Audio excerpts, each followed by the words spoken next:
Hey you guys, so this is a very impromptu video and it's based on something I just saw on Facebook, which I'm actually going to post this video on Facebook.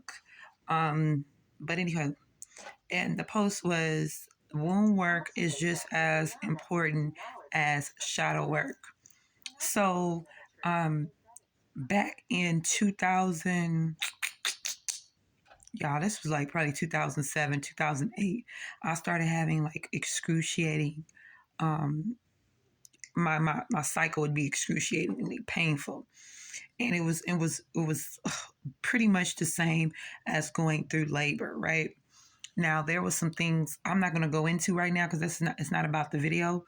um it doesn't pertain really to the video. I'm talking about the actual work that needs to go into healing and clearing your womb space, okay? And yeah, your sacral space, okay? But yeah, so that happened. And then in 2017, I was diagnosed with fibroids. And then, well, prior to that, let me just go back 4 years, 3 years before that. 3 years before that, when I was having my son, I had him by C-section. The doctor that was performing my C-section told me I had endometriosis, right? So I had a lot of, scar tissue and a lot of damage done to my womb space, a lot, which I'm still healing to this day. Okay. This is the thing, you guys. A lot of us, the majority of women have been in circumstances, situations, relationships where where we equated sex with love, where we thought when we were sleeping or, giving our bodies to these men that were not what they were cracked up to be, we were actually contaminating our souls. That in our womb, sorry. That, and then on top of that, we um a lot of us, because I was a heavy drinker. Okay. Not only was I a heavy drinker, but I was a heavy smoker. I smoked cigarettes. I was a chain smoker. From the time I was in high school, I smoked weed, all of that type of stuff. Hold on a second. So, like I was saying, I was a smoker. Okay. I ate bad. I ate really, really bad, especially in my 20s. I had a really, really good job. I worked for the county of the city, the area where I lived. So I was making really good money in my 20s. So I ate terrible. I rarely cooked in them days. The only type like home cooking I probably would have every now and again was when my grandmother would cook. Okay. But anyways, I digress.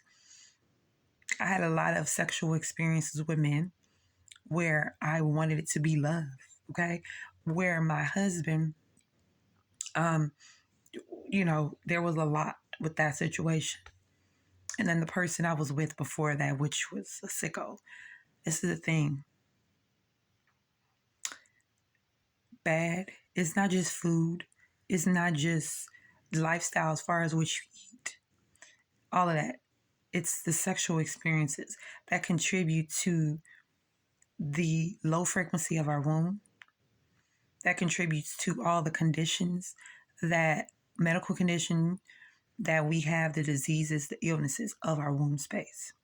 So we have to be very intentional with the healing in our womb spaces, right? So there are many things you can do, changing your diet, transforming your diet, okay? So, taking out certain things. Everything ain't for everybody. There are people who can eat bad, like I tell my children all the time. There are people who can eat bad and they aren't physically affected. And then there are people who are, in my opinion, this is just my opinion, the more spiritually, you are, the more you have to be cognizant of what you're putting in your body.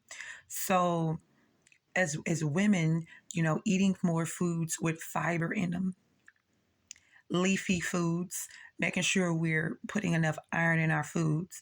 That's the food part. There's tons of teas, alkaline vegan approved teas and herbs we can take in. And being very intentional with your power within.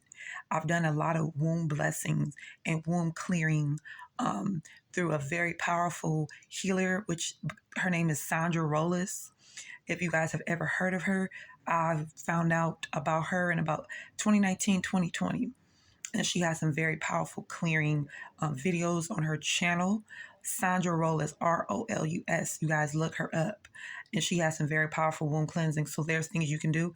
Also, activating the healing portals within your palms, rubbing both of your hands together, and creating that very that friction in your hands, and placing your hands on your wound space and setting the intentions to heal yourself. Of course, we got the yoni steams. I've never tried the pearls, the little, that you put inside of you, because I'm one of the people that believe there's only one thing that's supposed to go up inside of you right there. That's just me. Okay. Call me old school, call me whatever you want, because there's many other ways that you can heal your womb. I'm not knocking nobody else stuff. I'm not. But I'm just saying what I'm saying. This is my position, my opinion. People have opinions about what I say, and it's fine.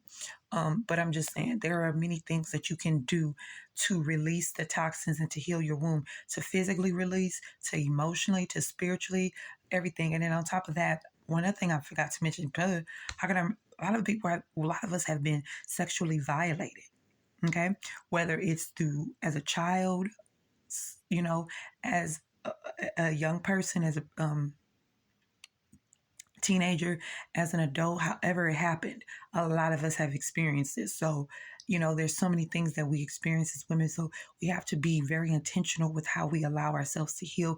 And what we said, we don't have to always have surgeries and do that. Sometimes people have to, but in the meantime, in between time is things, drinking water, the fiber, the leafy greens, the herbs, the yoni steams, the blessings, the clearing. Set your intention, set your mind on it. Saying that you're clearing, saying you're setting the intentions to clear out all contamination, all toxins, all attachments to everybody who was in your wound space, who had no business being up in there, but you didn't know better. And it's okay, because we've all been there, okay? Hope that this video is beneficial to somebody. I